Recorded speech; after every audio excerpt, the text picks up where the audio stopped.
29 years ago, I made one of the biggest changes in my life.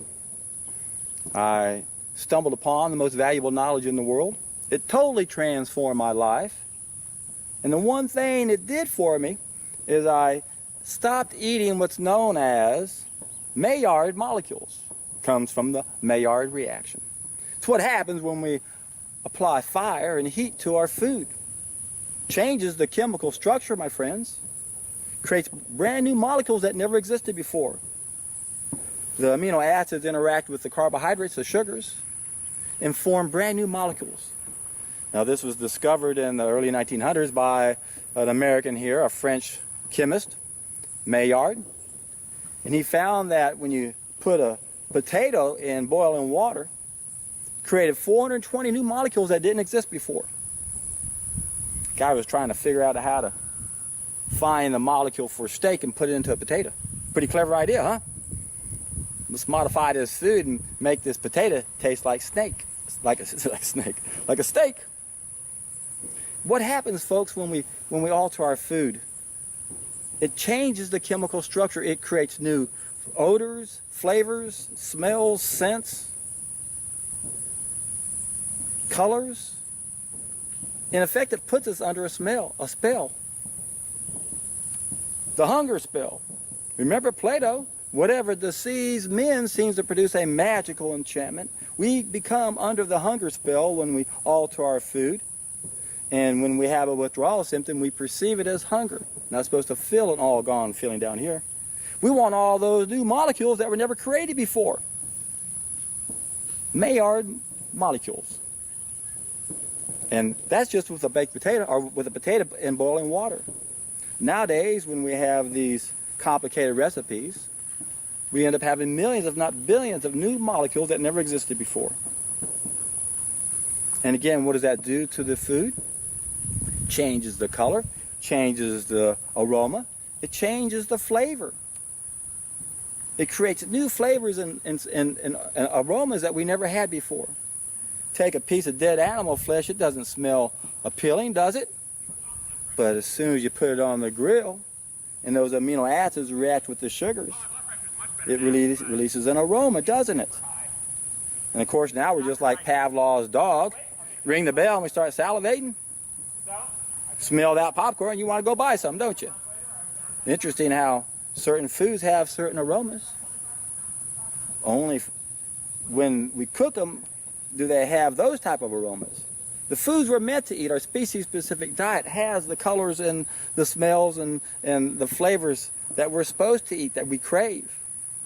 But now our taste buds are being molested. And these people are going around saying, I have a sophisticated palate. No, you have a molested palate. You've been exposed to molecules that you should never have been exposed to before. And we wonder why food's so addictive. Well, it's addictive for so many other reasons besides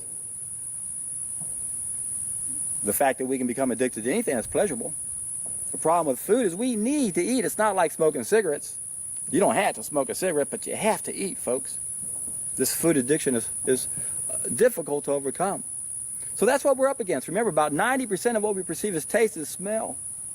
So when you're trying to make better lifestyle choices and you're subjected to these odors, these aromas from this cooked food, from these Maillard molecules, it triggers that subconscious current of addiction that we have and pulls us right back to the things we're made out of. Like Emerson said, it wasn't the voice of man complaining about this simple natural diet. It was beef and brandy, roaring for beef and brandy. It's Maillard molecules roaring for Maillard molecules. They're altered, folks. We create so many new substances when we alter our food. We've got AJEs and GCAs, the advanced glycation end products, the heterocyclic amines. These are poisons to the body, folks. Sure, we can caramelize those carbohydrates, but then we form acrylamides, a known carcinogenic. When we apply heat to the protein, what happens to the protein? Coagulates right before your eyes, doesn't it? It changes. Now it has half the biological value. We didn't make that protein more assimilable, better for us to eat and consume. We made it worse.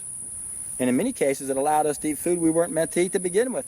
And we wouldn't have done it had we not created those Maillard molecules that enticed us with all those colors and aromas and flavors. We're under the spell, folks. The hunger spell. Those new molecules spell. And boy, it's a tough addiction to break, isn't it? It's a tough tradition to break. What do? Do we keep passing down the same mistakes our parents passed down to us? Hey, we're part of a certain culture. We want to pass down the science of cooking, the physics of cooking, our molecular gastronomy, gastrophysics. I have in the past made videos about the art of cooking and how I find that so ironic when in effect it's really the sin of cooking because it's a mistake. And now the science of cooking is no different. So the science and art of cooking, gastrophysics, it's an illusion, folks. It's a way to put us under the spell. So it's not just the fact that the art of cooking is really a sin, but so is the science of cooking. That's also a huge mistake. It's one of the biggest mistakes we've ever made. And now we consider these chefs great science minds, the science of food, science of cooking.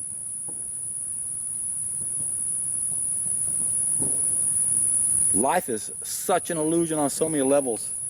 It's mind-boggling. And it's really hard to get the attention of the average person who's under the spell. Very few people are open enough to the possibility that they could do something as simple as change what they eat and see a profound difference in their life. The sad part is most people have no idea what type of difference it can make. A lot of strikes against us. I've been thinking about this for 29 years. Again, 29 years ago, I stopped eating those Maillard molecules. Wasn't able to give them up overnight. It took about 5 years until I finally realized I couldn't eat them anymore. It was messing me up, plugged up my system.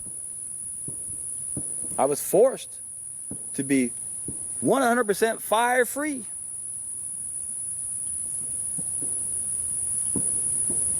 And until that happens to you, it's really hard to appreciate the difference. Because as long as you're creating those Maillard molecules, you really don't know what you're missing. You wouldn't think a few of them would matter. What difference does it make if I just have a little steamed broccoli? Well, in the grand scheme of things, it's a step in the right direction for most of us, isn't it? But the one thing I've learned is as you start making improvements in your lifestyles, you can only go so far with certain programs. You got to keep bumping it up until you find the pinnacle. It only makes sense to me that we achieve that pinnacle as soon as we can. That's why I encourage people to take a solid food vacation on juices, because it allows most people to see results about 10 times faster than had they just said, I'm not going to use fire anymore. I'm going to eat more fruits and vegetables and nuts and seeds like we're designed to eat. But the problem, of course, as long as we're eating, we're going to be tempted to go back to those Maillard molecules. And then we want to have more and more and more. That's why we got to break this addiction. Got to unwind that cable that's created every time we do something. Habits are a physical reality. We create a neural strand every time we do something. What's jumping in that water over there? It's like a cable. Only one way to break a bad habit, folks. We got to unwind that cable. We got to take a solid food vacation, either on water or juices, but most of us are going to struggle with water for many reasons. I talk about that in many of my other videos. I'll put links down below and also in a pinned comment for my related videos to my playlist. I have 32 videos in my solid food vacation playlist to help people make the best transition to a Maillard molecule-free diet. It's a fire-free diet. And when you quit applying fire to your food, you're going to stop eating most of the other foods, although some people will insist that they still want to eat the flesh of a dead animal, not realizing the cruel and sinful thing they do. I haven't eaten animals in 33 years. First dietary change I made. And in less than 3 weeks, the Game Changers in Comedy Houston going to show all you other athletes what I learned 33 years ago. When I stopped eating animals, my endurance level skyrocketed. And now we've got the science to prove that. The science proves that when you eat animals, your epithelial cells aren't as large and you don't get as much blood and oxygen to your cells. But when you quit eating animals, those epithelial cells get bigger. More blood, more oxygen. Performance is better. Testosterone, they say, oh, you're not a man unless you eat animals. Your testosterone levels aren't high enough. Well, that's poppycock too. As the Game Changers points out, testosterone levels can rise 20% within 10 days on a plant-based diet. And then, of course, as Buddha once said many years ago, that he told us not to eat animals. But in the future, people will come up with many sophisticated arguments to defend their meat eating. They'll look at the Game Changers and say, oh, the gladiators, they were slaves. We didn't feed them meat so they wouldn't revolt. Oh, what a bunch of crock. The slaves were the slaves. But these were the first professional athletes we had. They had to perform well and they had to heal well. That's why they ate a plant-based diet. That's why we all need to be more open-minded about what we eat. And we should think to ourselves, if I don't have to kill another animal to survive, and if I don't, I'll survive better, I'll thrive instead, why would you want to take the life of another animal? Only one reason why people do that, because we think we need that protein, don't we? I oftentimes reflect my early life as an adult. I took home ec in high school. My two buddies and I decided, let's take this class for our senior year. Lots of women. So I learned a few things that I found useful in life. I learned how to sew. But then I learned the kitchen. I learned those 4 food groups. And I can still reflect shopping as a young man. Walking into a grocery store and the first thing you think of, where's that protein? You don't think, where's the dead animal? You don't even think of meat, you think of protein. See how they condition us to think it's not a dead animal, so it desensitizes us to what we're doing? We got to get that protein. So you walk into the store, first thing you do is, I got to figure out what protein I'm going to get so then I can figure out what else I'm going to add to it. What a joke. Haven't eaten animals in 33 years, I've never felt better. At the age of 65, can't believe my life keeps getting better and better. Stopped eating those Maillard molecules back in 1990. What a difference that made. What a difference. Ever since then, I've been on a mission to help people realize that we are what we eat. And we can take our life to a whole nother level if we realize this simple, natural law. That we're no different than the other animals. We all have a species-specific diet. We have anatomy that limits us to what we're supposed to eat. And many people are going to say, well, that's just too extreme, and that's absurd. That's the Maillard molecules talking. The beef and brandy, roaring for more beef and brandy. We crave what we're made out of, folks. That's why this is such a struggle for so many people. And as many of you already know, you've watched enough of my videos to know why I mention a solid food vacation in all my videos. We have to see what we're missing. We've got to bump up that coherent sunlight energy that our cells use to communicate and feel one with everything. We got to flush out all the debris in both of those bathrooms. If you don't know what I'm talking about, please watch What is the Healthiest Diet in the World. I cover a lot of topics in that one video. I'm going to be referencing that video a lot in the future. So I talk about the body's 10 body systems. In case we're damaged, we have to understand how to support those. We have to understand the cause of disease. We have to understand the first of 5 main mistakes we're making. And that's where we created those Maillard molecules. Maillard molecules. I keep wanting to say Maillard for some reason. I guess that's how I started saying it long ago. Everyone else is saying Maillard, pronouncing it like it's Spanish. The two L's are a Y sound. And yet the guy's French, so I don't know. If someone could point me to a pronunciation of that, I'd appreciate it. So I won't butcher it as much as I butcher a lot of words. I do that quite often. I don't edit videos for a reason. I don't mind making mistakes. I'm not perfect. I mispronounce words all the time. And many times when I turn on my camera, I don't know for sure what I'm going to say, and I always appreciate people saying you should be better laid out. You should condense it down. Why are you forcing me to listen to this for 20 minutes? Why don't you just say it in 2 minutes to get on with it? Well, I'm in the middle of a bike ride, and that's how I film most of my videos.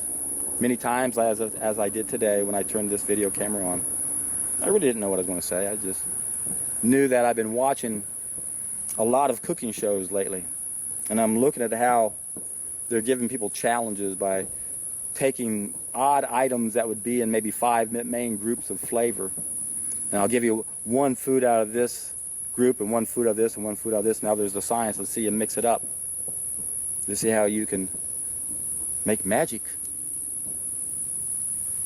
I got something that keeps crawling up my leg down there. And that's what made me think about this.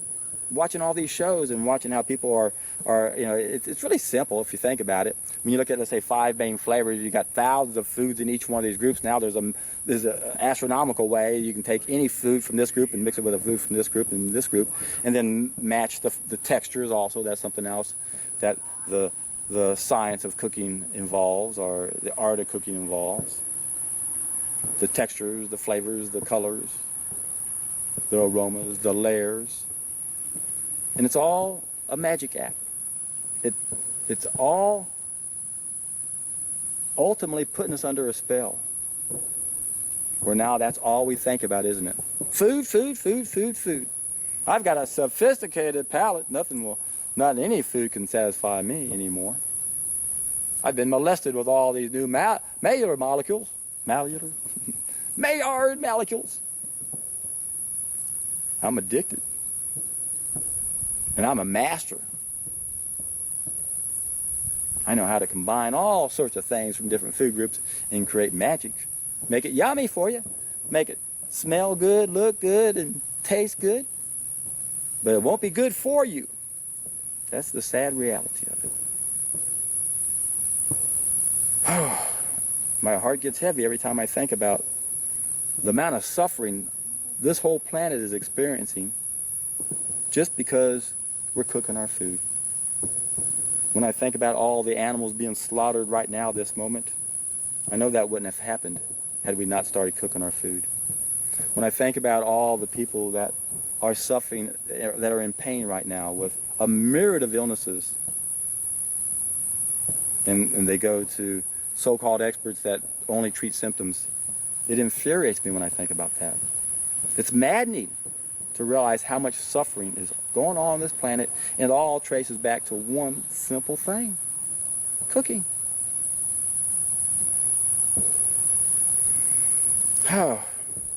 Overwhelming at times when you realize what we're up against. But then it's also exciting when you realize how more and more people are waking up on so many different levels. There are revolutions going around us all over the place. People are realizing that things aren't right in a lot of areas. People are waking up to the fact that there's a small group of people that own and control every major sector of human endeavor that allows us to commit atrocities or believe in absurdities, so we'll commit atrocities. We'll think we got to get that protein, not realizing that there's some poor animal suffering. Not just when it's being butchered and slaughtered, but pretty much its whole existence. Factory farming is a sad reflection of our species. There's a lot of things in our society that's a sad reflection of who we are. And if I was to somehow be a representative of this planet and every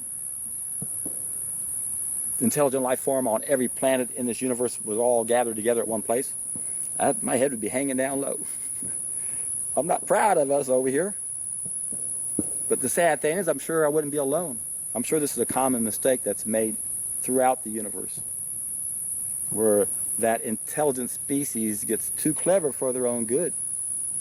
And they start mixing food in their fire, and they create magic, black magic. They create these new aromas, these new colors, these new flavors.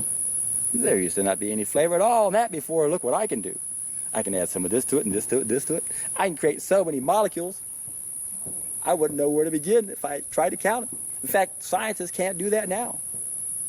The way we prepare food and fast foods right now, there are so many different food combinations and processed in so many ways.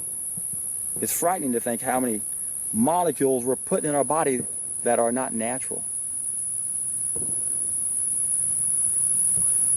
And then we wonder why we're oblivious to the obvious. We are what we eat. But look at everyone around me. They look like me. I'm big and fat and puffy. Ain't got no wrinkles on my face because it's all big and fat. It's like a beach ball. Sad. It's sad when all of our dietary mistakes are recorded in our flesh, and yet everyone's making the same mistake. You look all around you, and you think, well, I'm just normal. Look like everyone else. Well, you need to come to one realization in your life. You don't want to be going the same direction most people are going. That's what Mark Twain meant. He said, whenever you find yourself on the side of the majority, it's time to pause and reflect. It's time to get the hell out of there. We got to realize what we're doing is not good. We got tricked into liking it on a short-term basis. And that's part of our problem, because short-term pleasures usually always win out over long-term pain. But I know a lot of you guys have been experiencing pain for too long. And I know what's going to happen when you go on a solid food vacation, because I coach thousands of you guys. I'm reminded every day when I come out here riding on the bike ride, on my bike trail, I see people saying, hey, no more pain in my knees. Cut the juicer the next day. I talk to you. I lost twice as much weight in 12 days as I did in 1 month riding my bike for 500 miles. Powerful, powerful, powerful transformation people go through when they take a solid food vacation, when they stop eating those Maillard molecules and only eat biophotons. Can't have both. If you eat your biophotons, you're not eating those Maillard molecules. And if you're eating the Maillard molecules, you're not eating biophotons. So it's a battle between biophotons and Maillard molecules. All we have to do to win that battle, quit cooking our food. Quit creating things that don't belong inside of us. Bump up the coherent sunlight energy that we're supposed to store in the nucleus of our cells, and we're not. And as a result, we don't know how to act. Got the wrong mentality. We prey systematically upon our own species. We have an exchange mentality. We don't cooperate, we compete for resources. And it's all ass backwards. But it could change. I'm optimistic. Because, again, more and more people are waking up. More and more people are realizing that they can make changes in their diet. And they see improvements. But the problem is there's a lot of ways to improve on your diet and see improvement and still not be achieving the pinnacle, the best that you could be. I've done videos on intermittent fasting. If we just quit eating breakfast or go to 1 meal a day, you can keep eating horrible food and see unbelievable results and think, hey, I found the answer. Still eating crap. But wait till you change, and you change what you eat, and you incorporate a better eating regimen where you realize you shouldn't be eating all day long. I've done several videos, how often should we eat? And I've done several videos on intermittent fasting. I'll add that into the pinned comment down below. And be sure to watch What is the Healthiest Diet for Humans. Watch it in its entirety. Watch it several times. Take some notes. learn how the body works. You can know more about how to take care of your body by analyzing that one video than you can by getting a 4-year degree in nutrition or any advanced medical degree anywhere on the planet. Because these people aren't teaching what causes disease. I explain what causes disease. I explain how we have 10 body systems. I explain that we're no different than any other animal. We have a species-specific diet. And it's hard to adopt that way of life because we don't know what we're missing. So that's why you got to start off your journey with a solid food vacation. Be sure to look at my playlist down below. 32 videos. One of them is a 2-hour seminar. Seminar normally lasts 4 hours. That's why I added all these other related videos. Once you take a solid food vacation, you're going to correct these 5 main mistakes that I talk about in what is the healthiest diet in the world for humans. And by correcting that first mistake, we won't be making the other mistakes. That's when our life transforms. That's when we take our life to another level. That's when we start eating biophotons and stop eating those Maillard molecules. And we continue on the hero's journey. And a big part of that hero's journey is sharing this message. So I want to take time out now and give a special thanks to all of my subscribers that are out there helping me share this message to everybody and for updating what your results are. And I guarantee you folks, if you can do what these other people are doing and they're telling you about, you're going to find out why they're doing it. Because, without a doubt, it is the most exciting and the most exhilarating experience anyone can have. It changes you on, again, so many levels you just won't even believe it. And then when you start seeing the benefits by helping someone you know that's suffering, that's when you know your life has some purpose. Now you have a reason to wake up and get excited every day. And when you can wake up every day and get excited because you're on the hero's journey, I guarantee you, that's the day you're in for a treat.